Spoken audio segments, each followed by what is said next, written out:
everybody. I know it's been a long time. The last time I did a video, I believe, was December 13th. A lot has happened since that time, and so I need to fill you in. So this may be like a long video if you don't mind.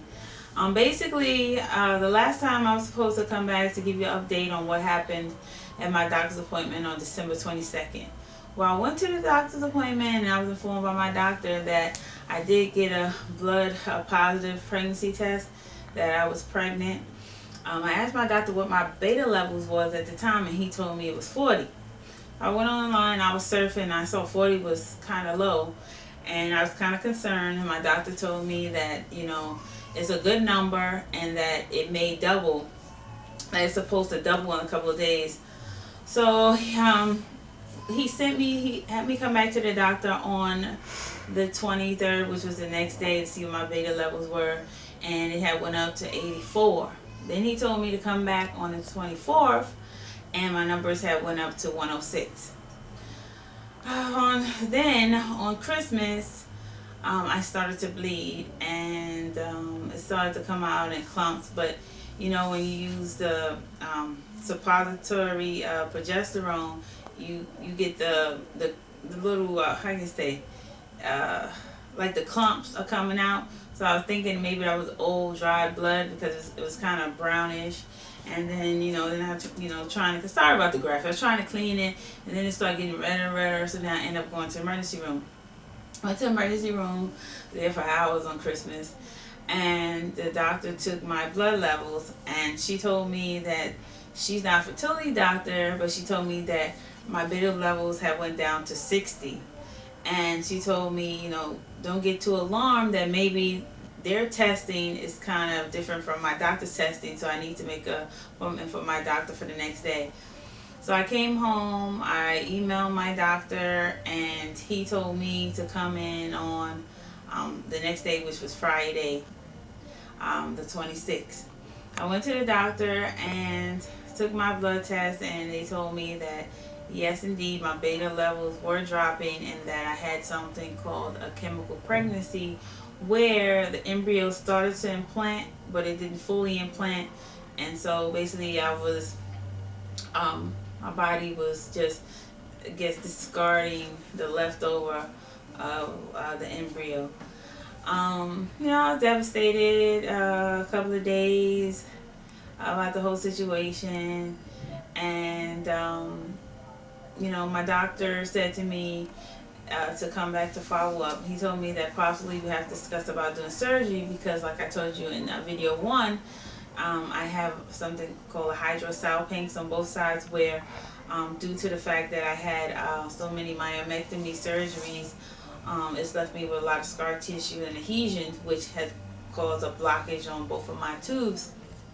And a lot of the studies say, and even my doctor said, that can cause problems as far as implantation, because the fluid that's in your tubes can be kind of toxic, and it can kind of hinder implantation.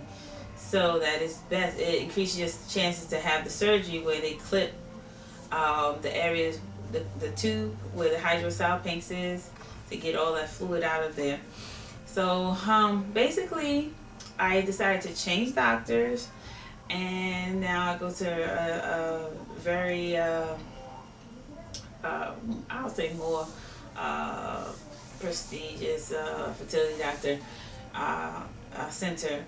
And so they're going to do the surgery on February 25th, where they go in and clip both of my tubes. And then I was told as soon as my next period after my surgery, that I could start my next IVF cycle.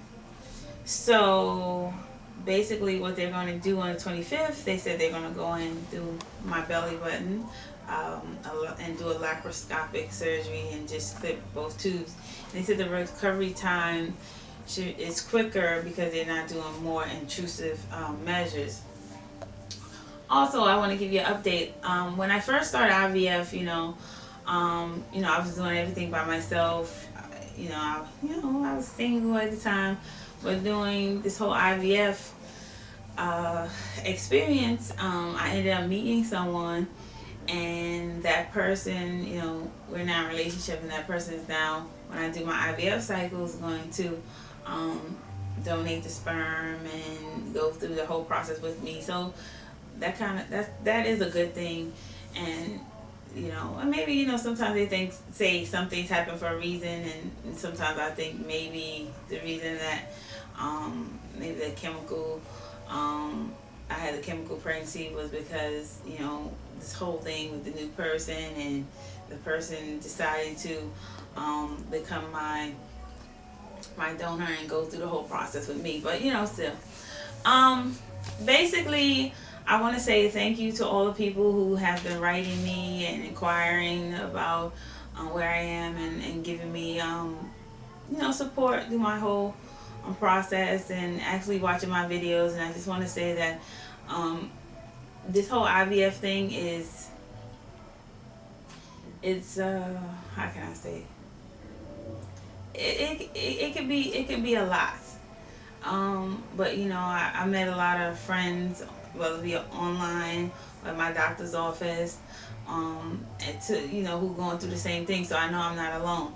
So like I said before in my past two videos, previously, if you have any questions, or you want to leave comments, please do so. I respond to each and every message. I know I've been like lost to society since December after all this has happened.